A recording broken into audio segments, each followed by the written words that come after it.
ഭയങ്കര സസ്പെൻസാണ്. അത് തുടങ്ങിയിട്ടേ ഉള്ളൂ. ഇതുവരെ കണ്ടിട്ട് സംഭവം ഒന്നും വ്യക്തമായിട്ടില്ല. കഴിഞ്ഞെങ്കിലും ഇപ്പോഴും സസ്പെൻസ് ത്രില്ലർ അങ്ങനെയാണ് നിൽക്കുകയാണ്. തിയേറ്റർ കത്തിക്ക് ഉറപ്പാണ്.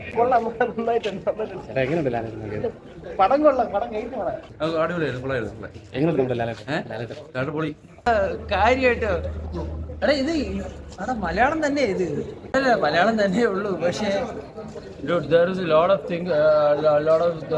things that you could actually think about and ഇത് ഹോളിവുഡ് എന്നല്ല. നമുക്ക് പുതിയ ബോട്ട് തുടങ്ങാം. രണ്ടെണ്ണം അടിച്ചിട്ട് സുഖമായിട്ട് ഇത് എന്നും കണ്ടോണ്ടിരിക്കുകയാണെങ്കിൽ അതേ മൂടാണ് തരാം. അങ്ങനെയാണെങ്കിൽ നിങ്ങൾക്ക് ആ മൂഡ് മനസ്സിലാവില്ല. എനിക്ക് തരാൻ ഒക്കൂല.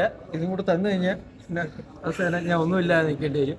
പക്ഷേ ഹെവി കുറേശ്ശി അബ്രാം കുറച്ച് അധികം പഠിക്കേണ്ടിയിരിക്കുന്നു.